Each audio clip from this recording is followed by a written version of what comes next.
Here we are once again with the Best Book Club. I am your host, Saselam, aka Nufatora, and this episode on the Best Book Club, where I talk about whatever story, theme, idea, whatever I feel like talking about that episode.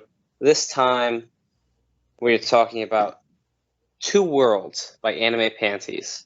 And with me today, I have Hans Gutherson.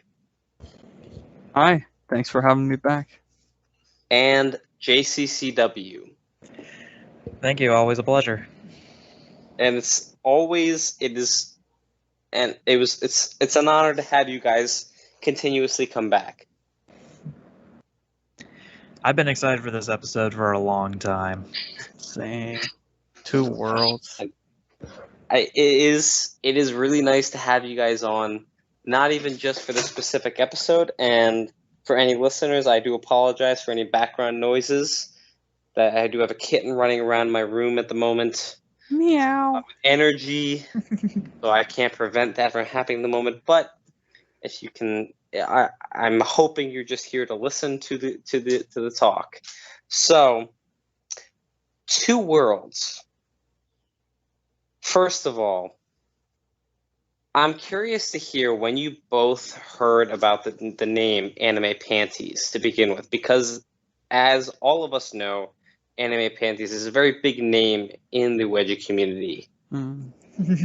Yeah. This is kind of funny for me, but I did not really recognize the name AnimePanties until I started talking to Hans about creators that he liked. I had read Two Worlds, not read who wrote it. It was like a good year after I read Two Worlds that I was like, oh, AnimePanties. Oh, AnimePanties wrote this. Oh, that actually makes sense. That's funny. The writer's nightmare. You don't remember who wrote it. That's funny. That's hilarious. I don't know if it's even a nightmare, because the fact that people remember the story itself, not necessarily the author, but if it's that memorable of a story that you remember it years later, even if you don't remember the author, I think you've done your job. Hey, I like that. That is true. Still, it's nice to be remembered. Well, yes, you can easily look up the story again, because if it's that memorable, you're going to want to reread the story so you can look it up again and then realize, oh, that's the author. Damn, what else have they written in that time period? Mm-hmm. You know? Good point. Yeah.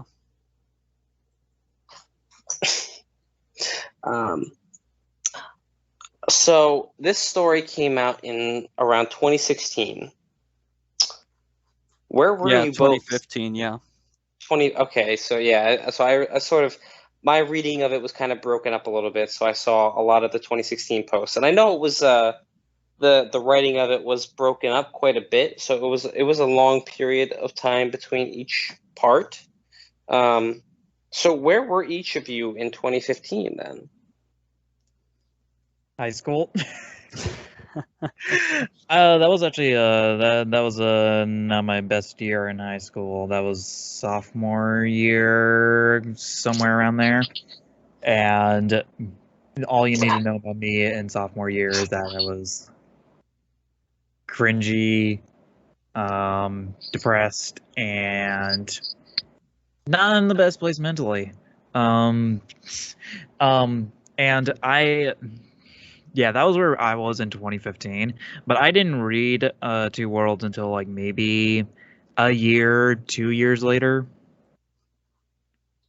I know I had read it before 2018, before I had started writing myself. So that's the time frame that I'm giving myself. Okay. What about you, Hans? Yeah, on a personal note, I was just starting university. I think I'll bore you, Nufator, with some of these details that you've heard. But more interestingly, I was basically just at this time, if you look on Lucky Fish forums where he first posted it in August 2015, that's only a few months after I finished Lucy and Daniela, which was in July of 2015. I posted the final parts of that, a story which AnimePanties has said sort of inspired him, along with YWNR as well. So I was coming off of these stories, getting a lot of people on Lucky Fish forums in particular, like, oh, I really like your work. And I believe he commented on some of the parts of that story, Lucy and Daniela, and I think potentially YWNR as well. So I was sort of feeling like, oh, I'm the best. I'm so great. And then when I saw new writers coming up, it's like, I need to encourage them, which I very quickly did when I saw the first parts of that come out a few months after Lucy and Danielle. And I think amidst me writing some other pieces, but I can double check that. So I saw the first parts of Two Worlds. I was like, this is cool. This is exciting. This is intriguing. I didn't, to sort of go back to your first question about like, what did you think when you saw AnimePanties? I didn't really know anime that well at all. I knew panties kind of. So I was like, this is I like half of what he's going for. And then I saw Two Worlds, like, this is creative, this is intense, and it has a humor to it that I didn't fully get at first. And there's a lot about his work that I only really sort of understood a lot later, but reading through it, I was like, this is kind of clever, this is kind of deep. It's sort of what I love in stories, that sort of realism. And he was capturing a lot of that. It felt like something I would do. So I was very impressed right away by it, and I sort of ignored the anime part of his name. Although I realized later, as he quickly says on DA, this story has a lot of anime roots, which we could potentially dive into too. Yeah, I mean, I remember reading the first couple parts of Two Worlds, because that was definitely when I was very active on Lucky Fetish. Mm-hmm. And, I mean, if my memory serves me correctly, the later parts of it were posted after I had posted the very first part of Fortunate Events. Mm-hmm. So I was very active at that time. And I remember reading it, I was like, wow, this is really good. This is super detailed. Yeah. And the characters are very fleshed out. And then it continued, and in my eyes, it got more and more cartoony, Mm-hmm. and more in line with what a wedgie fetishist would want from a story, instead of a story that anybody could enjoy, which is what I felt it was at the beginning. That's fascinating. And a cool, and like, if we ever talk about friend sessions, which would take 8 years, I wonder if you would see a similar parallel in that, both in it becoming cartoony, but its tone changes very dramatically, that story. And maybe that's similar to Two Worlds, which is an interesting thing with him. Maybe I didn't notice these tone shifts that are kind of unexpected and what he wants to see. But like you said, maybe it doesn't work for everybody. Yeah. It's something I kind of noticed when I read through Two Worlds for the first time. I noticed it like around part, let's say, probably like parts like 5 or 6 Mm-hmm. is when I started like sort of seeing the cartoony nature of Two Worlds a little bit. But I didn't really like. I don't know. I never really thought about those parts just as much as I thought about all of the best parts of Two Worlds. Like for me, the best chapters are the first 3, and then the final ones. Mm. Yeah, I mean, and when I say it's really like a cartoony aspect of it, it's not like necessarily super obvious, Mm-hmm. but like, you look at the first couple parts, very realistic, and they could be super accurate to people who are actually living. Yeah. And then after a certain point, once Lisa sort of realizes fully what she wants, and that part, I feel like that line is never really drawn, of like Lisa is trying to figure it out versus when she actually knows exactly what she wants. I feel like that distinction is never really drawn. It's just kind of, she knows what she wants. Like, at a certain point in the story, she just knows what she wants without really any explanation how she got there. Mm-hmm. And I feel like that is kind of a through line for some parts of the story where Lisa and Julia sort of just automatically figure out parts of themselves without any introspection or having to reflect on anything about themselves. They just automatically zero in on it being Wedgies that's driving the plot. Mm-hmm. And that's sort of where I see like the cartoony aspect of it coming in, is like, if the story were trying to be as realistic as possible, the main characters would not think of Wedgies as a fetish or something that turns people on until they really explore it and actually dive into it. And I don't think there was enough of that to fully explain how they were so easily able to just accept Wedgies are a fetish. And that like this is something that actually turns people on. That's an interesting perspective for sure, and not something I thought about. What do you think about like Lisa's manipulation? How like I hadn't thought of it in a cartoony sense, but I wonder if that's the word for it. Like how manipulative she becomes, and to the point where she's like talking to that guy Julian used to know in school, and trying to like kind of seduce him to learn information. Like, does that become sort of cartoony in your mind? 'Cause it's like that's not how people would act. Or even like the hot scene where she dresses up like as a nerd and stuff like that in that epic scene. Do you think that like sort of crosses that line into cartoony? I would not. I would personally not, because I would say that is very real how someone would react, given how Lisa has thought. Because like in chapter 2 of Two Worlds, Lisa's whole, like the first entire half of the chapter is just Lisa thinking about why the Wedgie affected her in the way that it did. And with how much thought she puts into it, and how much she wants to like experience it more, like as she explains how much she wants to experience it more, like you can kind of see why she would kind of go this way. And especially and I think this is especially real because I could see some IRL fetishists doing crazy shit like this in an attempt to get with someone that they liked. Yeah. Yeah, I mean, I don't necessarily think of like Lisa's manipulations as the cartoony aspect of it, because I've known people who are as manipulative as she is, and I know, at least from my own mindset, that I can think that calculating. So I don't think that the manipulative part of Lisa is really the cartoony aspect of it. Okay. I think, and I'm kind of split here of like whether it actually is or it isn't.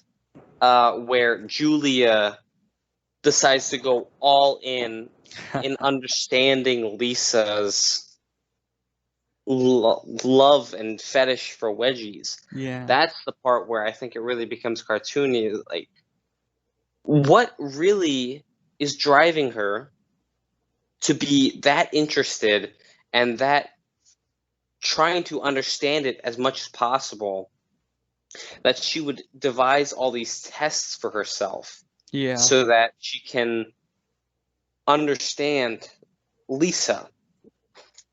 You know, I feel like if it were going for a realistic sensibility, then even after experiencing part of her first test, she would back out entirely. Like, just deciding what she has to do is post a picture of herself giving herself a wedgie online. That's such an extreme thing to jump to for the very first thing. So, it's insane. Like, I really don't think that would happen. Yeah.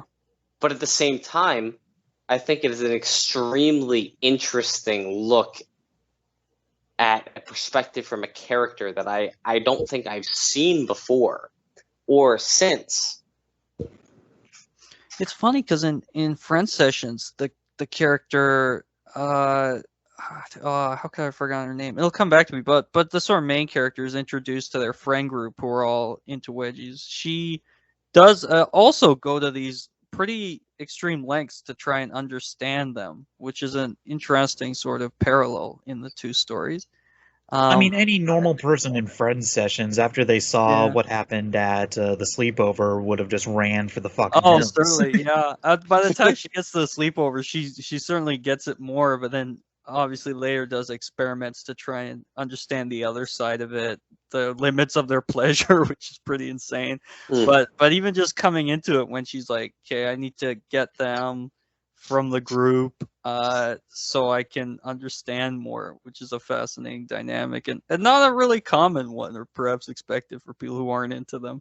But I guess the dream for us fetishists, which is maybe what some of that comes down to, like an element of wish fulfillment, potentially.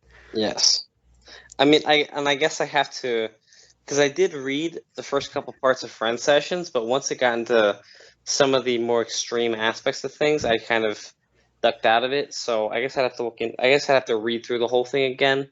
I'll try not to reference it too much. That just seemed like a very cool comparison, and maybe for readers who've seen both will catch that parallel in the characters. But yeah, it's certainly, and it gets darker. Friend Sessions, much darker from what you've seen. So okay, not for the faint of heart. I mean, just going through the notes I have. The delivery speed of the first wedgie is very reminiscent of old wedgie stories. Yeah. When Two Worlds came out is kind of like in the middle of when I see of like the wedgie renaissance happening. But it sort of, and I've referenced like the Renaissance before in multiple podcasts before, but I don't. It seems like with how fast that first one is delivered, it seems like it's very reminiscent to me of like early wedgie stories where the writer is just writing for their own pleasure.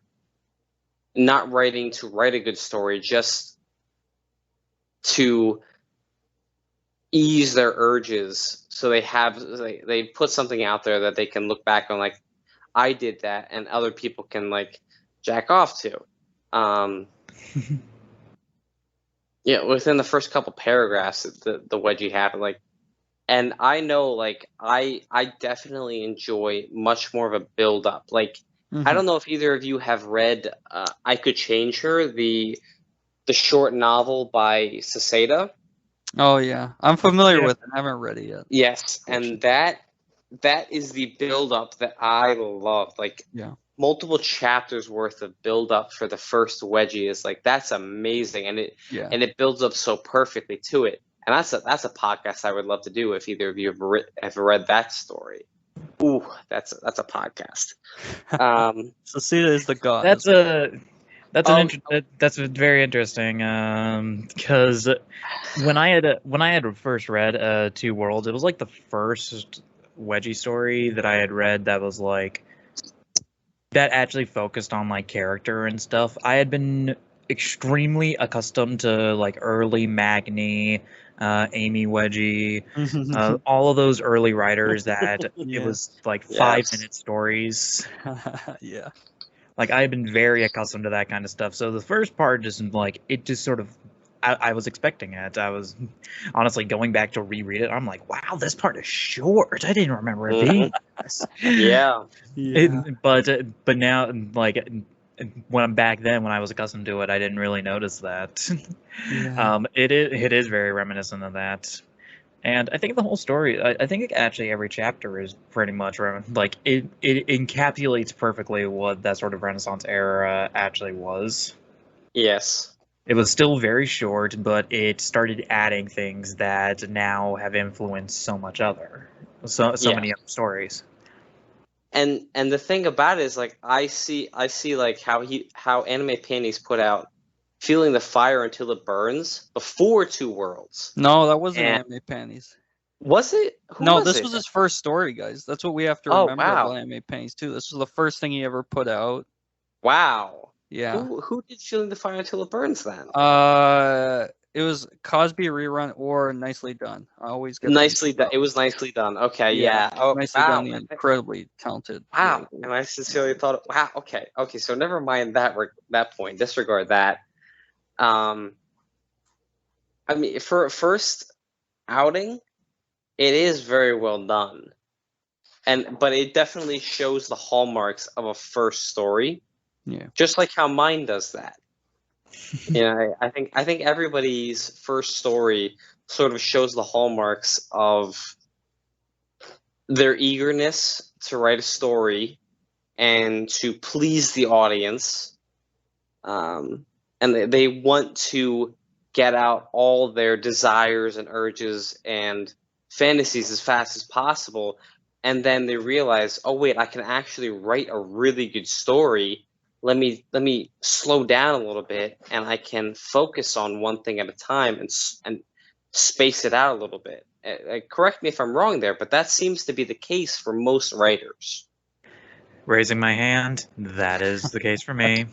Yeah, I think that's a really, really, really cool observation, and not something I've really heard people speak about before, but an accurate one, I think. In AP's case, it's well documented that he liked to write, but he was mostly a big fan of Death Note, which the series is Two Worlds is yes. very similar to. Oh in a my lot of gosh.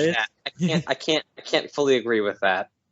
Yeah, he mentions in the DA post, you'll see him say like it's inspired by it, and there is, in my mind, some similarities to it. He does Goodness, that puts a lot of things into perspective for me, because Death Note's the one anime that I have like watched a lot of episodes of, and the first time I watched it, I'm like, wow, this thing is going fast. Like, this is a fast anime. Like, we already are narrowing down where the heck Kira is, and it's only the second episode. Like, what the fuck? And I sort of feel, and now I'm like, wow, that makes a lot of sense for Two Worlds, because this feels like exactly the same pace that Death Note went at. I hadn't thought about pacing, but the story-wise, like when I heard that and I watched it after he sort of inspired me to AP, I realized, like, yeah, Lisa definitely does have that light vibe. Like, some of the ways she talks, some of that very dramatic speech they have, I was like, this is a very Death Note sentiment that I feel. These characters being so opposite. Probably my favorite part of any anime is, I don't know how far you guys have read the manga or watched the anime, is where Light is being watched from all angles in his house because Light has decided it's necessary to watch Light through all these cameras in his house, and his father agrees. And so he has this mini bag of potato chip scene. Yes. Oh, that's yeah. Yes. AP loves that scene too, for sure. And so he has the mini TV in the chip bag, and he narrate, if in the narration is, I'll take a chip and I'll eat it. Yeah. And it's one of the best parts of any anime I've ever seen. Yeah. It's crazy how many anime lovers are like, that's the best thing I've ever seen. And it's definitely true with AP, and you could sort of feel some of that in some of the scenes. You're like, how dramatic they make like every little moment. You're like, this feels like a Death Note chip moment right here. Yeah, but I think the Death Note chip moment like specifically works because you know the context of everything that's going on around that chip moment. Because on its face, it's absolutely ridiculous that you're going to zoom in on a guy eating a potato chip and then do a slow-mo of him biting down and do it in this with the dramatic music playing in the background. It's ridiculous. So but for the context of the actual show, it's absolutely brilliant. Absolutely. But I think I can see the inspirations behind it. Yeah. But I think where, like, Death Note, yes, it does move very fast initially, but that's because L is established as legitimately the greatest detective in the world. and he is that smart that he's able to determine. He's able to narrow down the scope of the perpetrators that fast for a reason. Whereas Lisa, yeah, she's very cunning and very manipulative, but the story just moves too fast for it to be able to establish any credibility, in my mind, for either character to be that good. Yeah, we don't really get a sort of L character in Two Worlds as much as we get a sort of light character. Yes. I don't know, like the closest L is Julia, but she's supposed to be, I guess. If you really read it like this is like a Death Note take, she would, I guess, would have to be. But yeah, you're right. I don't really see it. I mean, with the, I think what I said applies, with the exception of the first true natural wedgie between Julia and Lisa in the library, where Lisa's not expecting it at all, and so she her plans have not taken place yet, and yet they happen without her expecting it, and the pacing is just right there. I think it's not very long, and it's perfectly. I think it's the perfect amount of time to happen for it. Mm-hmm. It's perfectly spaced out, and I think that's the best part of the story to me, is like that first wedgie where Lisa's not expecting it at all, and yet because she's becomes so accustomed to wearing what she calls wedgie panties on those specific days that she just automatically does it. And then when it actually happens, that is what is the catalyst for her continuing to try to get those. Yeah. I really like the first wedgie just because of the underwear used. I am a huge fan of the white with red hearts on them. I'm a huge fan of that. It's funny because, just to go back briefly what you were mentioning, Nuff, about the Renaissance, and it feels like one of those classic scenes, and I definitely feel that and how quick it is. I feel like it plays on that, and maybe everything from the underwear choice to, I love the mention where he says the Vine's short 7-second time limit in the first part. Yes. I've always sort of resonated with that line, so like that is someone who knows the fetish and how things go. So it really is a quick thing, and he plays that out in a few ways. But it does have that classic feeling to it, which is really good, and it kicks off so much that isn't classic in some ways. Yeah. Well, and so, I mean, just even talking about Lisa, I think she's way too aware for someone her age. Like, being immediately able to pinpoint exactly how people are, like when she's describing in a cliche how high school girls are, and immediately knowing that she's into wedgies and that it's caused by her missing out on experiences. It's just boom, boom, boom, boom. This is this. This is this. This is because of this. This is no other explanation is very Death Note. Yes, very Death Note. Very. I don't think so. Because imagine, because L, the world's greatest detective, is the same age as Light. Yeah. Okay, but there's no too great of an explanation for it though with Lisa on why she specifically is like so good at seeing people. Yeah, it's strange that for someone so young and without any real discernible reason, she's like a really great misanthrope. She like hates people, thinks she's way above them, like very Death Note-y in Light's perspective, where he's like, I am great, I'm a god to these people. It's like, why? Why? You know, I actually totally forgot about that part of Lisa until I reread Two Worlds like a few weeks ago, and I was like, I don't remember this part about Lisa's personality. I know, like, I totally forgot that she actually just felt above everybody else and all that bullshit. I'm like, what? This is a thing? I totally, like, why? And now that we made the Death Note comparison, I'm like, oh, now I see exactly why. Yeah, but so like, that makes sense. I don't think it played much of a role at all in the finale, if I'm being honest. No, I think you're right. I think she sort of softens up, maybe, if that's a way to put it. Yes, definitely. But Comes more sympathetic. you also have to look at Death Note, where Light at first, for a good portion of the story, is legitimately trying to help the world. He's not looking down on people. He's not seeing people as these animals, these apes, and he's the god of the new world. It takes time for that to develop. He legitimately wants to help the world in the beginning, and that development is what solidifies Light as one of the best characters, in my opinion. Whereas Lisa, you just automatically dive into the God of the New World character instead of having that time to build up. And that's where I don't necessarily see the parallels between Death Note and Two Worlds, unless you're specifically looking at the later version of Light. Yeah. And even then, Lisa's not nearly as cunning as Light, where Light has a plan for him erasing his own memory and still planning around that so he regains it exactly the way he wants to. Yeah. Lisa's not nearly as cunning as that. Yeah, So I don't and he think still gets caught in the end. Poor I, Light. He I isn't don't- exactly like Lisa isn't exactly playing 4D chess over here. No. so I don't think the comparisons to I don't think the comparisons to Death Note are nearly as deserved as they're made.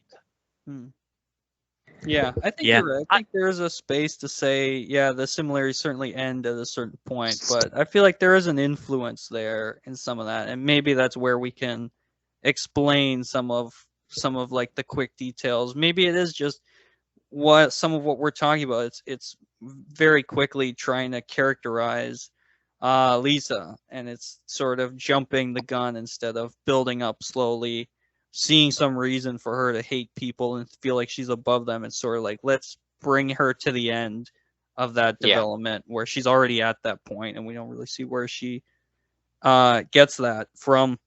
And I won't say anymore because I didn't want to spoil Two Worlds, but yeah, it feels like there could be some more development for her. Come on, that's the point of this. The point of this is that you've already read the story and that you're listening to it after the fact, so you hear our take on it. Sure. Yeah. Spoiler. I guess I should maybe give spoiler warnings at the beginning of things, because we Hans. Every single podcast that you and I have done, we've spoiled every single story. So yeah, I think that's pretty fair for us to be able to spoil things. Yeah. Totally. So I mean, just looking at sort of more at the beginning of the story. Yeah. Where Lisa's character is first kind of revealed, even just through the dialogue of girls that she threatens. It seems pretty outlandish to me, where they say they'll pay any amount of and this is taken directly out of the story. They'll pay any amount of money. They cannot handle a scandal. That it seems very it seems very cartoony and not very realistic for me to hear. It seems too on the nose, in my opinion, to be they'll pay they'll pay thousands of dollars. They can't handle a scandal. Yeah. It seems a little out there. This does not feel like this is that Lisa does not feel like the Lisa at the end of the story. Absolutely not. And it isn't even like a character growth thing. It just feels like she transitioned into a completely different person. Yes. That's also something I was gonna the Lisa in the beginning versus the Lisa in the end feel very different. Whereas they feel like two completely different characters. Whereas the Julie in the beginning feels like I guess the Julie at the end feels like a growth from the Julie in the beginning. Yeah, I like that.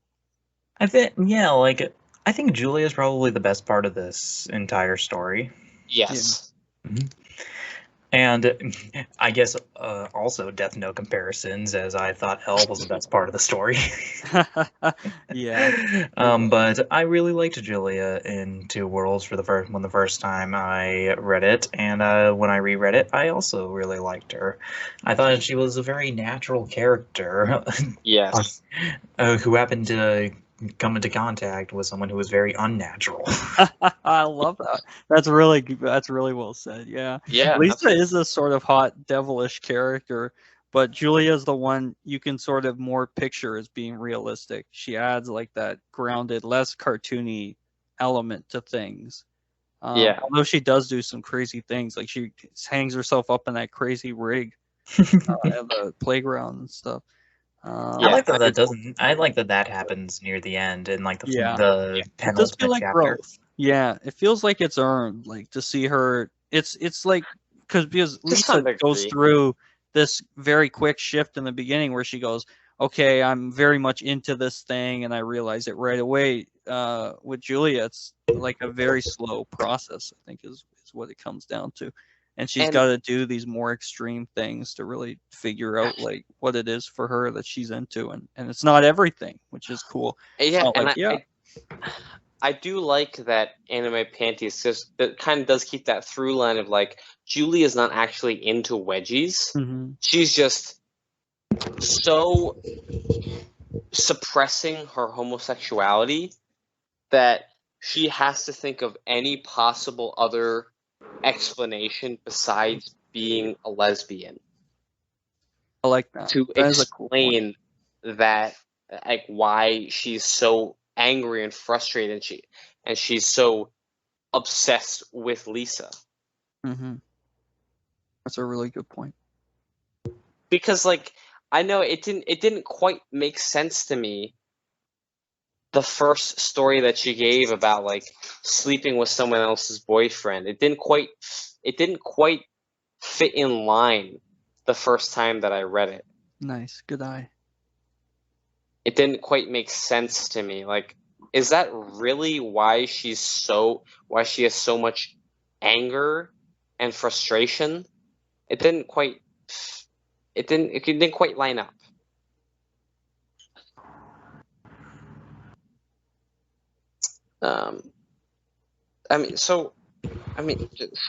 Just looking at like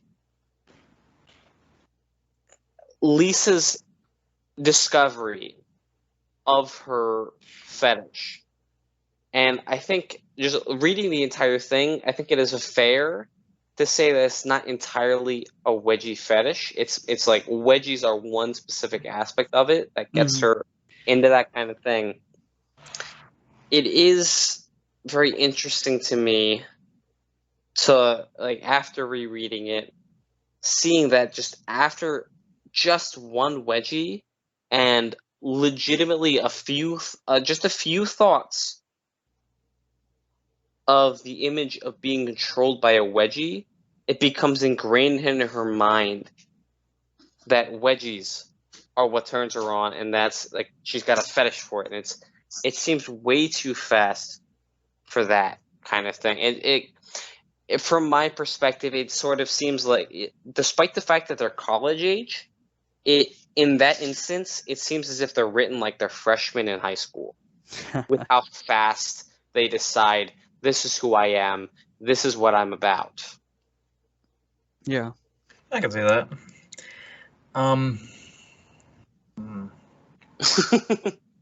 I know I'm like, you guys have been raving all about it, and I'm like the person who's coming and raining down in your parade, but I feel like there's don't worry. I like it. Even back when I read Two Worlds for the first time, I thought the middle portion of the story was very boring. Yes. I didn't enjoy reading it as much as I read the first few chapters, and I was like, fuck, when is this gonna end? And then when I got to the final chapters, most specifically the finale, I absolutely adored it. I was all back in, and I was like, this was so worth it, 100% away. Yeah. Yeah. Is that our segue to talk about JCCW's amazing fan theory about the whole story? Not yet. Not yet. Oh, okay. Once, All right. because I feel like that is only really referenced at the end, so I want to Yeah. save that for the end. It's specifically referenced in the epilogue, Yeah. not even the end. Exactly.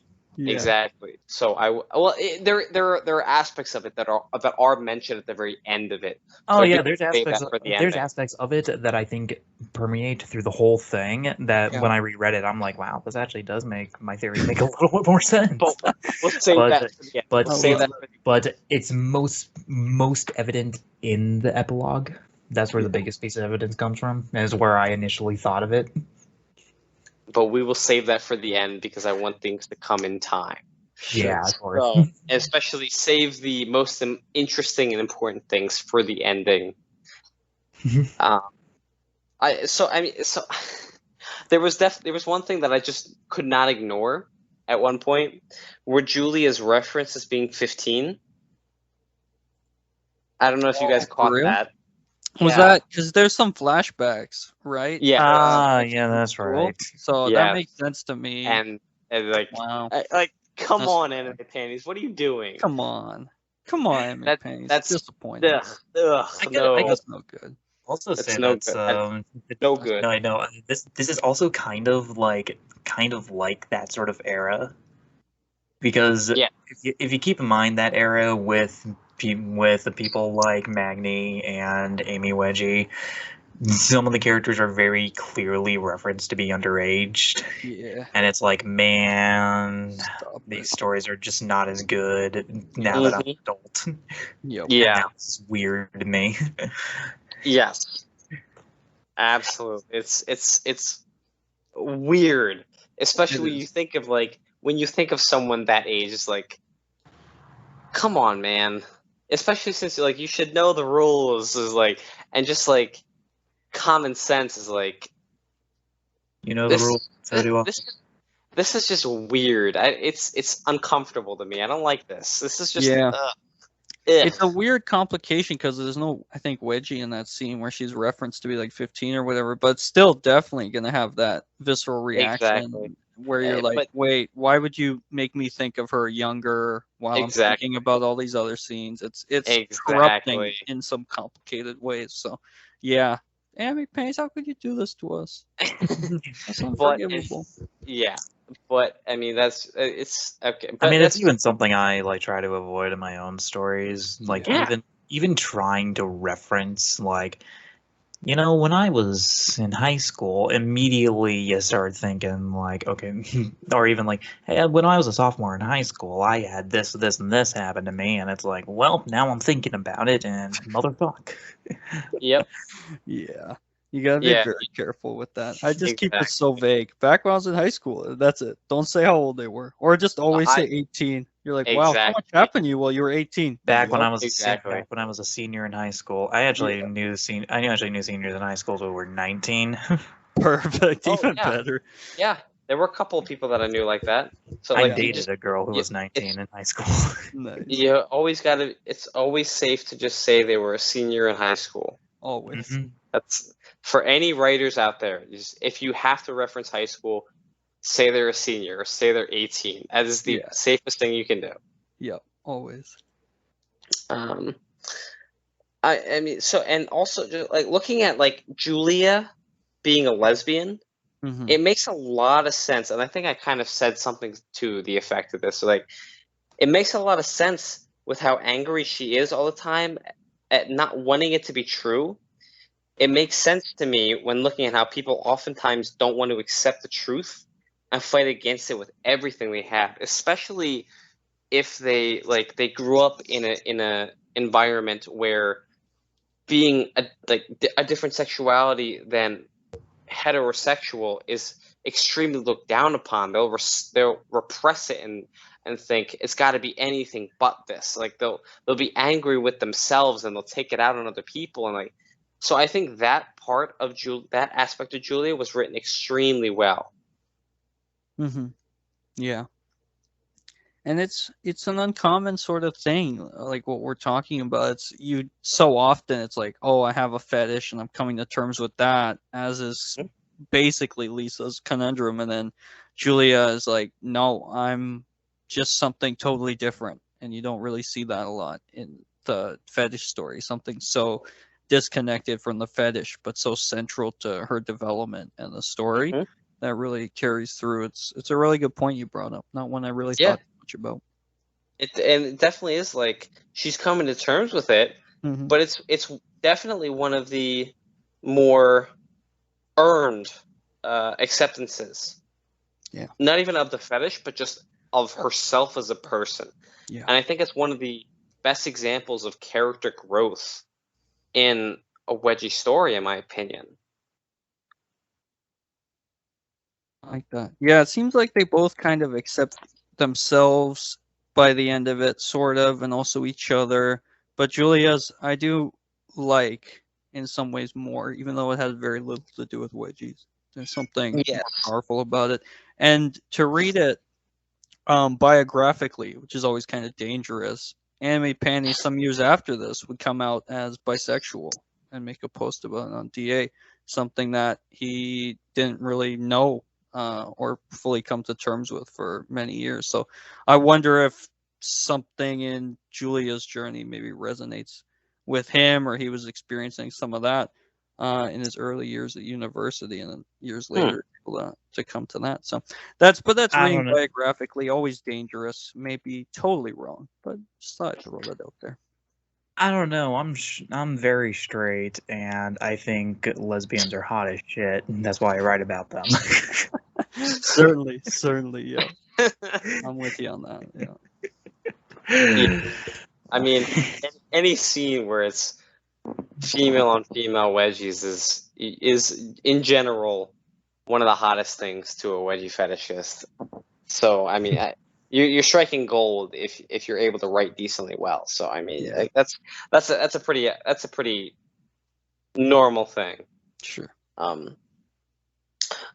mean, with the ending of the story, jumping ahead a little bit, where Lisa tells Julia that she loves her, in my mind it seems to come out of left field, as though there was a piece missing where AnimePanties goes through Lisa's mindset of planning the baseball field meeting, because you see how much of a planner Lisa is, and it feels like that part is left out, and you just get the grand reveal.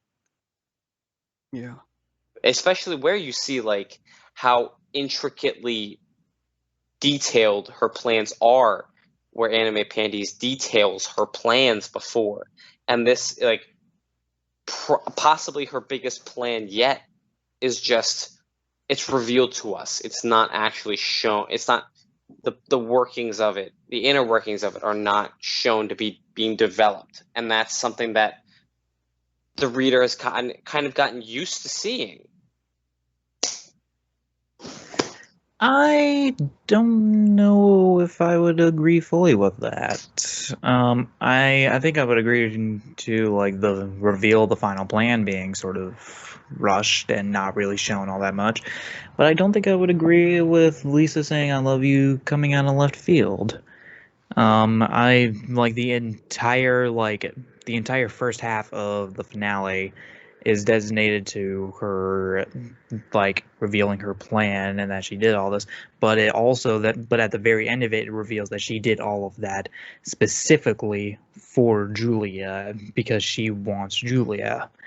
And there's the entire like paragraph right before she declares "because I love you" it explains everything to me, and I think that makes up for any sort of like it came out of left field like feeling, because that solves it. That proves that, yeah, by the way, Lisa truly does have feelings for Julia. Yeah, I mean, I can see what you're saying, but at the same time, all of that writing feels sort of like a retcon to me, because all throughout the story, it's written as though all Lisa wants is to experience that feeling again. It's never stated that she wants it specifically from Julia. It's just that Julia is the person who did it to her first, and so Lisa sees it as the most convenient and easiest way to recreate that happening again. So just adding, like, just writing it as though Lisa loves Julia, it definitely seems like a retcon to me. As like, oh, like AnimePanties thought of this later down the road instead of he planned this all along.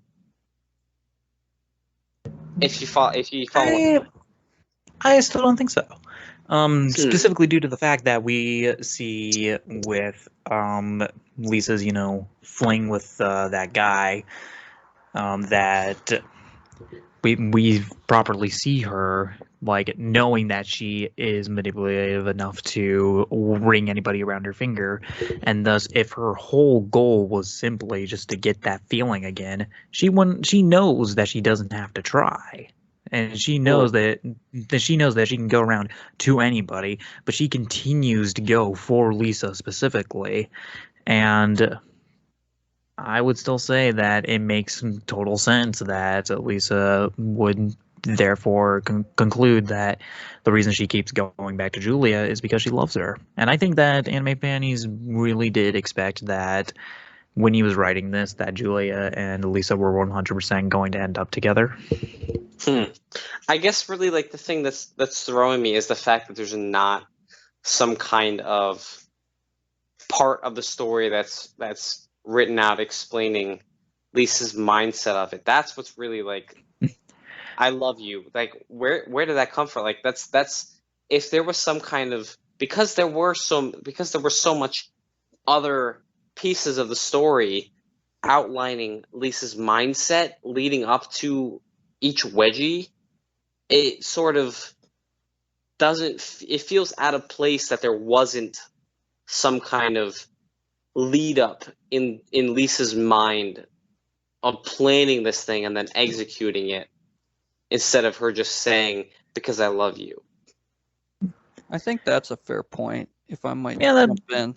I think that's a fair point, because she is so, as I think all the characters, and basically all the characters in his stories are very introspective, very much in their own minds, thinking things out. So you really don't see the word love come up much within the characters' minds at any point. At all.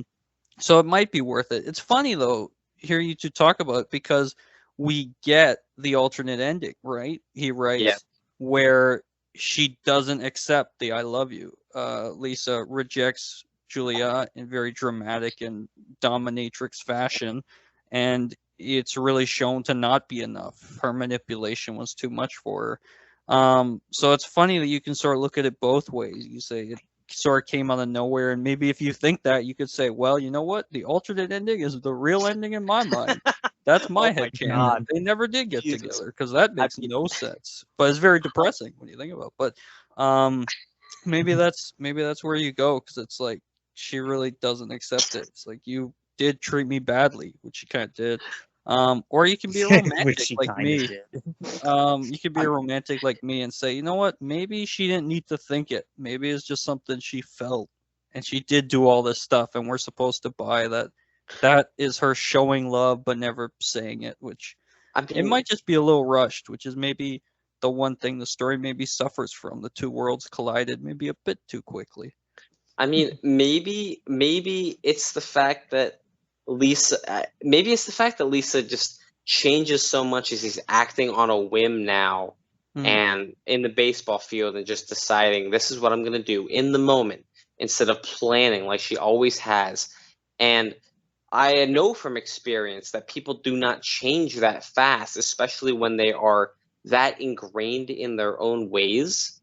I know people don't change that fast. So it is very difficult for me to accept that she would just decide, all right, I'm just going to start acting on my heart's desire. I'm just going to be going on a whim and doing what feels right instead of planning at a time.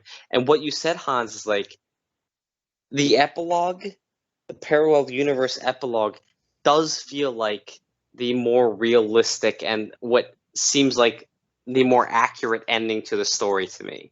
I could see that. Yeah. Like, the characters do grow in some regards, but they don't grow. They grow enough in the amount of time that's allotted to them in the story. One semester, that's all they have. Maybe people can change that fast, but it's such a rare exception that I've seen. So seeing people like they've changed some, but they're not going to completely change who they are for someone that, one, they haven't spent enough time with, two, especially looking at it from Julia's perspective, who they've only seen being manipulative and blackmailing them into doing things that that the person wants them to do, not actually revealing who they really are, constantly finding out that they are not who they say they are. I legitimately can't accept the AnimePanties actual ending as the actual ending. I can only see the epilogue, the alternate ending, as the real ending, because that is the most realistic to what would actually happen in real life. Yeah, that makes sense to me. Yeah, it's funny, just to circle back to some of the first thoughts we had about Lisa and the story. She starts off as someone who really hates other people and thinks she's above them. So you're right, it is a very dramatic shift to see her in the canon ending, to sort of give herself up and embrace love, whereas she didn't seem to have much of that inside of herself at the beginning. So it's a very interesting shift, but maybe love does conquer all, even wedgies and hate. Who knows? I think, I think Lisa deciding that she loves Julia on the field wasn't decided. I don't think Lisa decided that on the field with Julia. I think that she decided it the day before, specifically due to this, which is the final quote that AnimePanties leaves Chapter 8 off of the penultimate chapter. Tomorrow it ends. Whatever happens, our worlds will finally collide. I hope you're ready, Julia. She knew exactly what she was doing on that field. She knew exactly what she was going to say. She knew what she was going to reveal. She knew that she loved Julia, and she was going to explain that to her. And yeah, I like it. I don't know. I guess that does make a lot of sense, but at the same time, it's not consistent with the characters. Because I can agree, like the first few, I can agree, like chapters 5 through like 7 aren't as consistent with the thought that Lisa absolutely loves her, or at least they could have been used for that extent. Like chapters 5 through 7 could have been used to explain that Lisa 100% is on board with the idea of dating, loving Julia, instead of sort of playing more 4D chess with her. Yes, but and especially with how in depth AnimePanties gets with writing Julia's tests for understanding wedgies and seeing if there's actually any pleasure behind them. I think he easily could have taken the time to write out Lisa playing mental chess with herself, sort of. And going back and forth, like, do I actually like her? Do I not? Like, how far do my feelings go for her? Like, all that kind of thing. Like, I think you could have really taken the time to go in depth with that. Just like sprinkling it in throughout the story instead of just maybe there were some extremely hidden context clues for it before in the chapters preceding that, but I don't think it was enough to really justify her saying that she actually loves her.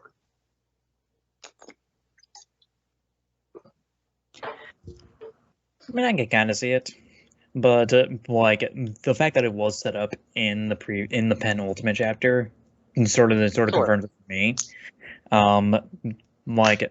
Like I said, the chapters like 5 through 7 are not my favorite thing in the world, and I think they could have been better like utilized as individual chapters. Yes, but I do think that the penultimate chapter properly sets up Lisa saying "I love you" to Julia. So I think if we reworked 5 through 7, we could have easily like set it up perfectly throughout the whole story. but I can't say that it comes out of absolutely left field because it wasn't. It was set up in the penultimate chapter. I guess, yeah, so I guess you are right. Like, it doesn't completely come out of nowhere, but I don't think there was enough of a build-up to justify it being said. I guess that's a more accurate statement for how I feel about it. That makes sense. AP, you hear this? You got to give us a definitive edition of Two Worlds with additional chapters, more wedgies, maybe throw in some cheerleaders, and a bit more build up to the love. No cheerleaders. Don't ignore Han's wishes. No cheerleaders. Oh, I tried. That would ruin it. Well, they are on a field. Yeah. Cheerleaders Oh, they practice. could have just got ambushed by the team. They could have been left hanging by the dome there or whatever. I don't know sports stuff. And it would have been just like one of those stories we're talking about during the Renaissance. It would have been great. And then you get to see Two Worlds. You get to see all the moons. That's 3 worlds right there. Yeah. Like that is 3 worlds. So, Hans, then you have to write the parallel story to it, 3 worlds, where cheerleaders are drawn into the whole thing. Yeah, and they have to balance that as well. Yeah, Lisa has a bunch of cheerleaders who are picking on her. She's like trying to take down the whole team. It would be epic. Yeah. I would call it 27 worlds because there'd be that many cheerleaders all taking turns giving her wedgies. It'd be epic. Good luck writing that many perspectives. True. I'd give Okay, so we've gotten to the ending. And before we discuss the theory, the major theory surrounding the story, I would like to draw you gentlemen into my own classic segment now, is Which Earth? Ow, you frickin' kitty. Biting my arm. Ow. Ow! Oh, jeez. Fuck! Whoop. Oh. Shit. The cat is like, how dare you talk about Two Worlds like this? It's That's amazing. true. That The story. cat God loves it. damn. Almost biting my fucking nipple. Jeez. Ow! Wow. But Not our anyway. My classic segment, Which Earth? Where do you both think this story revolves? Where do you think this story is set? Alternate Earth, where Earth is changed to some degree with wedgies being a center focus. Idealistic Earth, where Earth is changed to fit the desires of the wedgie community or some aspect of it, depending on the writer. Fantastical Earth, where Earth is changed to be unrecognizable. Or realistic Earth, where Earth is normal as we live it every day. With my theory, it's realistic Earth. That's true. Really? It's the I guess most that would make realistic sense. story ever. It's more realistic than even Hannah and Sarah, which is in a crazy meta way, super realistic. Yeah. Yeah. I mean, it's probably in my mind all. I don't know. It's this weird mix between alternate and idealistic. Maybe if I had to pick one, maybe idealistic for how much they sort of do to discover if they like it or not, like the whole monkey bars scene and the contraption she rigs up, and just how Lisa is always scheming. Like even at the end in the final epilogue, she's scheming against some unknown person, and she's got some ridiculous plan. You're just like, yo, chill. You just moved into a house. Like, how are you still scheming? Mm-hmm. So I don't know, maybe Yeah. idealistic, but it's very fun idealistic, and it does hit on those desires really well, I think. Yeah, I think in the beginning, it's definitely a lot more realistic Earth, just with how I think like in the first few paragraphs, I think it is very realistic Earth because like the characters do seem like actual people, but then it very quickly changes to alternate Earth with the wedgie because, I mean, as far as I know, wedgies don't happen normally like that, especially at the age they're at. Yeah, we wish. And then it very quickly changed into idealistic Earth, where like the characters are focused solely around wedgies. Yeah. So. Yeah. So I guess like, if we're coming to a consensus, like, alternate Earth seems to be like the consensus. I'll take it. I'll take alternate Earth. Some changes. Yeah. Okay. So now the moment that both of you have been waiting for, at least. I have heard some talk about this theory, about the entirety of the story. So, JCCW, please explain your theory about the story to us. This was what I had thought was canon, all the way up until, like, I talked to Hans about it, and he's like, no, that's not the case. Or at least I don't remember it being the case, and I'm like, oh shoot, I actually came up with a theory. Theory. A wedgie theory? Yeah, one of my favorite ever. But It's a theory. A wedgie theory. all right.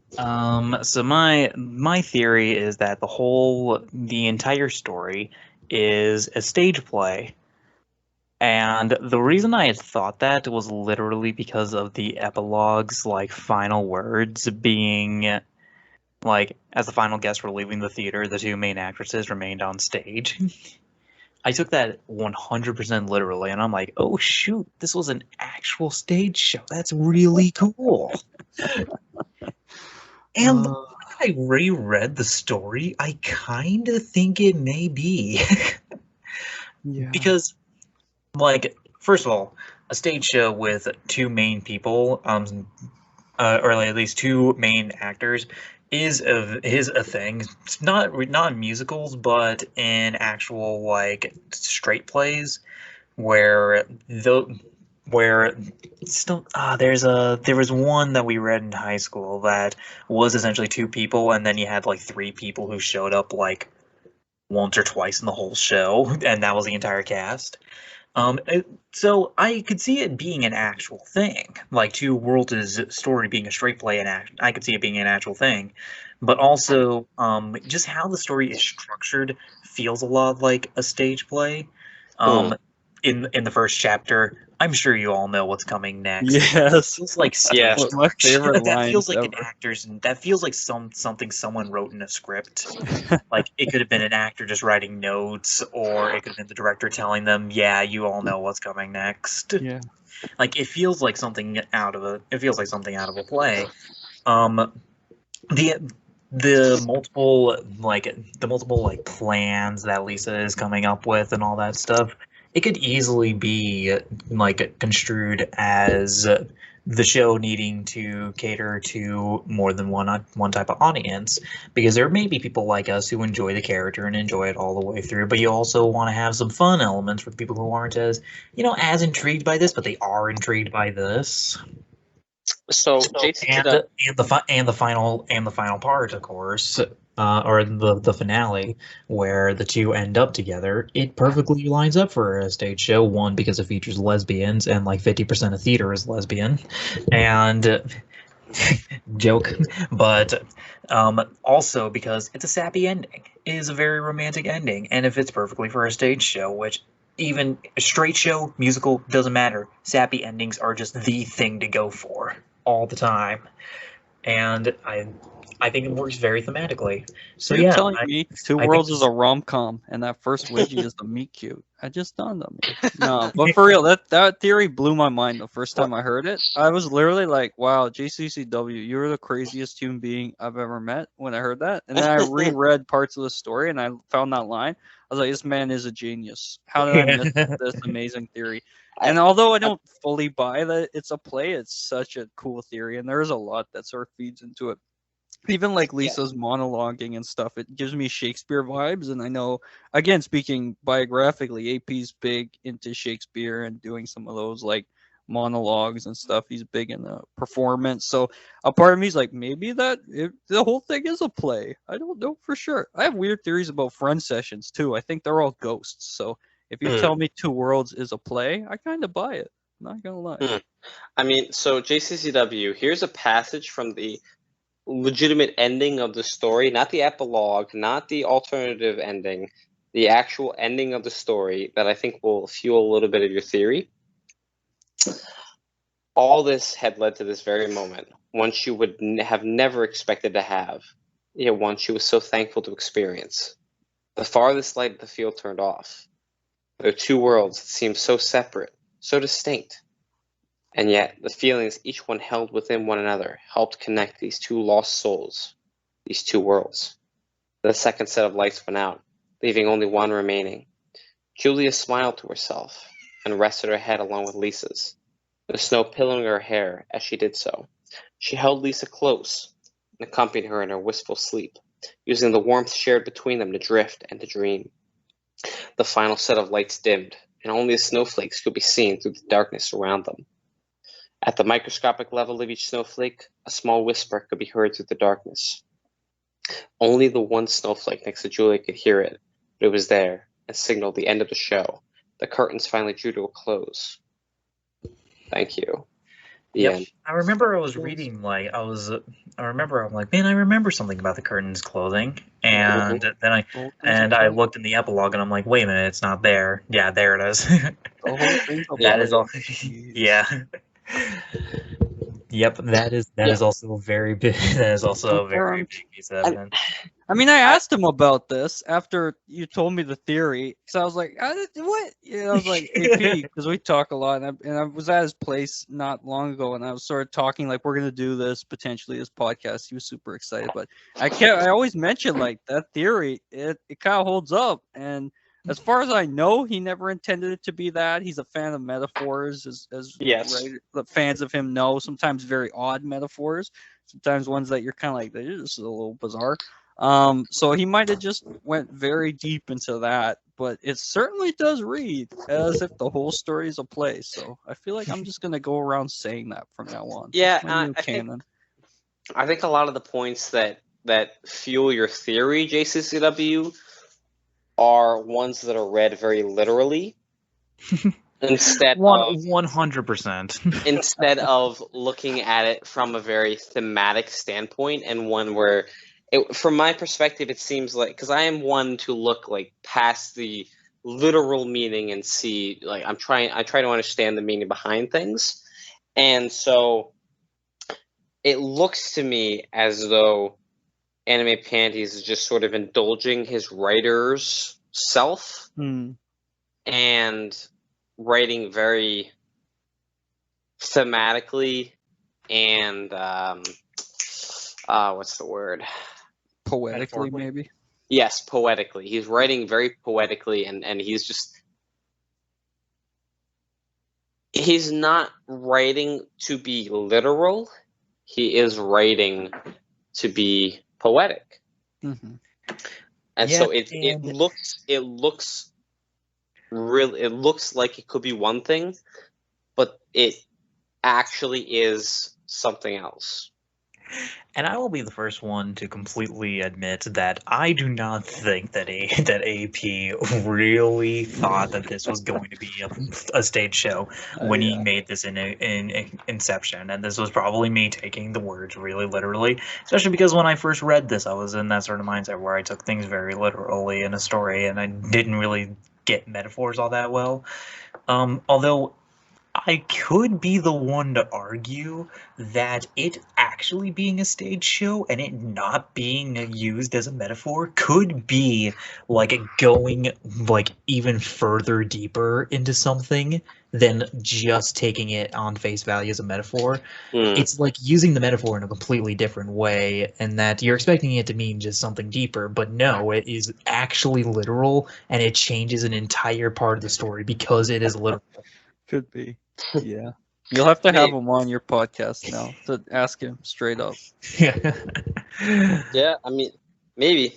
I am not too big a fan of Two Worlds.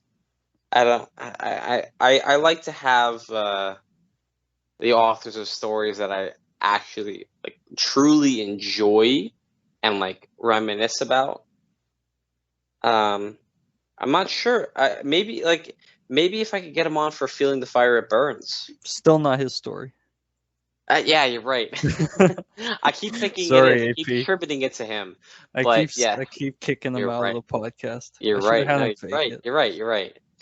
But I don't. Maybe if there was a story that like I actually truly enjoyed by him, then I could ask him about it.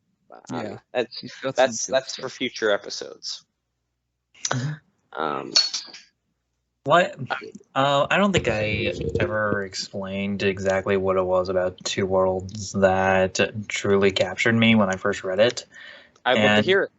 it was, I think I had mentioned like something similar to it before, but like in this era, it was very simple wedgie stories. It was very, they were all Yes. very short. Like they told you what wedgie was getting given. They told you the names of the characters, and that's essentially where it ended. Mm-hmm. And Two Worlds, when I first read it, it was the first wedgie story in retrospect that gave me character more than it gave me wedgies, and that intrigued me personally. And I read Two Worlds specifically because I wanted to see these characters. I wanted to see them I wanted to see them grow. I wanted to see them get together. And I wanted to see just what would happen to these characters. And it was the first wedgie story that I had read that made me truly want that. And in this era, you really didn't get many of these. Yeah. Like this, and I attribute this story a lot to my own writing, where I focus heavily on character, and it also influences me writing about mainly two characters a lot of the time. But I attribute a lot. I attribute a lot to Two Worlds. Yeah. I appreciate it for what it did. I appreciate what it did for the Renaissance and for how it truly changed wedgie stories and specifically influenced me as a writer. I think I did first read it in 2017. I think around the year it was either late 2016 or early 2017, and then a year later I started writing, and I thought, what do I actually want to write about? What do I actually want to do with like character and stuff? And I thought, what did Two Worlds do? And I followed that. That's crazy to me. Just thinking of like, because I remember seeing not a lot of stories, but some stories that happened at the time, more than just Two Worlds. But I was also following Two Worlds at the time because it was very different than a lot of things that was going on. It was it was a very different premise at the time, but you also had Lucy and Daniela and YWNR and the first Community story, if I'm not mistaken. Yeah, it was around And there, for sure. all like, so you had multiple other stories that are really contributed to these Renaissance, and like, because there were some stories that sort of started it, and I feel like inspired people to start writing better stories, and that's where the Renaissance started. But then you had these stories that pushed it along and kind of were like the ones that are actually recognized for starting the Renaissance, even if they didn't actually start it, but they pushed it along to better height, and they sort of developed on what came before. And Two Worlds is definitely one of the, I'm not the biggest fan of it, but it absolutely was one of those stories that influenced a lot of writers and pushed the wedgie story Renaissance to continue. And it's one of those pieces in the history of our community that will go down as a classic. Yeah. I think what also like influences my thoughts about Two Worlds is the fact that I never went on Lucky Fetish. I created an account like a year ago. And like, I don't have any of that experience that you guys had. I was only on DA. I only ever read the stories on DA. And considering what we got on purely DA before, like, everyone from Lucky Fetish started uploading all their stories onto it, this was something completely new, and it completely shaped how I thought about things. So that may influence a lot of my thoughts. Sure. And I, of course, am tied up with so much nostalgia about it. Like, I hadn't thought about this in a long time, but I remember early mornings back when I was like getting on the bus to go to university and stuff, and finding out there were new parts posted and just going crazy and reading that on the bus to go downtown and stuff. But I mean, without Two Worlds, I wouldn't have met one of my best friends, which is AP. We ended up striking up a conversation because I was commenting on a lot of the parts of that, and he liked some of my stories, and I was really impressed by what he was doing.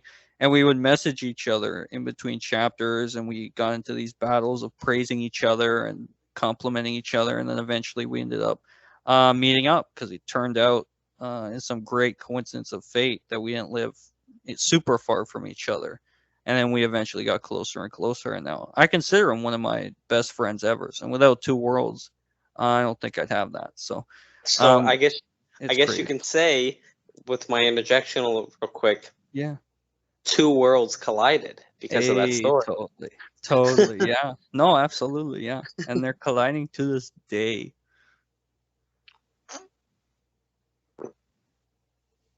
Yeah, I mean, it is pretty crazy to just even look at any story and see the effect that it has had on people. I mean, I've said it so many times before, but I mean, looking at Lucy and Daniela, like that was the story that inspired me to start writing. So, and JCCW, you missed so many great stories. You absolutely have to go back and read all of the stories that are on the board, and look at the times when they were posted, and just see how those stories really, legitimately added to the Renaissance. It's crazy just seeing so many stories that don't get the recognition they deserve. Yeah. I read a lot of, well, if stuff like Lucy and Daniela was part of that Renaissance, then I read that on DA when it got put up. Absolutely. Yeah. Absolutely it is. It's one of the forerunners of the Renaissance. It absolutely is one of the, and I 100% consider it the greatest wedgie story of any existing now or before. Wait till Hannah and Sarah's done, though. When that I comes up, can't. then you tell us. Then you tell It us. won't. Wait like 3 years. I can guarantee. What? I can guarantee my opinion will not change. JCCW, prove them wrong. Bring in the cheerleaders. There's got to be a scene in the It's play not- where a bunch of It's not cheerleaders the come out. cheerleaders. It's not the cheerleaders. It's the cheerleaders. That's a It is secret. not the cheerleaders. The cheerleaders is such a minor part of that story. The reason that it's called Lucy and Daniela is because it's about Lucy and Daniela, not it's Lucy and Daniela and the cheerleaders. And 3 dozen cheerleaders. And 3 Yeah. dozen hot wedgie cheerleaders. That's what I should have called it. Oh, I'd be rolling in the faves. to No, this that would day. be that would be a terrible name. Lucy It's and true. Daniela. That's the perfect name for it. Oh, nice. But we already did a podcast on that, so I'm not gonna rave about it for too long. So, I mean, is there anything about Two Worlds that we did not touch on that you guys wanted to discuss? I think we covered it from my perspective. For those who haven't read it, definitely check it out. And he's got a lot of really good stories. If you're going to read Friend Sessions, you have to read Two Worlds first. I won't say why, but you definitely should. Well, yeah, I and mean, he's got a bunch of we great said short why stories. in this. I kind of did. I Yes. kind of spoiled it, but We said hopefully you forgot. why. That was a long time. At the very least, we said why you should read Two Worlds, if not Friend Sessions. Yeah, but definitely read it first if you're gonna read it for reasons that I won't spoil. But he's got a lot of great and very, very popular short stories. Some very goofy and fun and sort of fit into that cartoony aspect, and then some far darker, which sort of Two Worlds sort of touches on. It sort of sets up a lot of what I think we see in his work to this day, like stuff we didn't chat much about, but I feel like he's fascinated by binaries, which maybe links back to Death Note and like that. Just the thing you said there is like that brings up things in my mind of like Julia with her tests, especially with the first one where she's decided she's going to take a picture of herself. That's one of the most introspective aspects of a story that I've ever seen in my life. Probably the most introspective part of a story that I've ever seen in my life. Like, legitimately trying, like a character legitimately trying to understand wedgies, but not actually being able to understand it. And so they keep trying to. It is such a humanizing moment for Julia. It's crazy. It's like that's in my opinion, the best written part of the story. Mm-hmm. Anyway, The last thing I have to take note of is fetish wise. I highly enjoy Lisa's choice of underwear. It is very sexy to me. That's a personal level. That is she like the red the white with red hearts and then the yellow with a white waistband. That shit will always get me. yes, I never fails. I completely agree with you, JCCW. Absolutely agree with you. Fetish wise, hearts are this story hits foreshadowing. me in all the right places. Yeah, Yes. the hearts are maybe even foreshadowing their love too. Yeah. All right, I think that's looking a little bit too deep into it, but the more embarrassing, the sexier it is to me. Yeah, 100%. Yep. So I think that's a good place to leave it off on. Yep. Thank you, Hans and JCCW, for joining me on this episode. It was an amazing podcast. Thank you so much for talking with me about the story. Read Fortunate Events, everybody. And No I'm comments there. sincerely surprised that you did not find a chance to say the first line of it. And you're not allowed to say it. I'm not giving you permission to say it now. That's not an out to say it. That might be the first podcast that you have not said it in. Boy, Collins, get it in right now. No, you're not allowed to. It doesn't count. Thank you guys so much for coming on to this episode. Thank you so much to all the listeners for listening. Please subscribe. Please give me feedback on how you feel about it. Give it a like. Give it a favorite. Tell me how you feel about it. Tell me what stories you want to hear. Tell me what ideas, themes, etc. that you want to hear on this podcast. And I will see you on the next episode of the Best Book Club.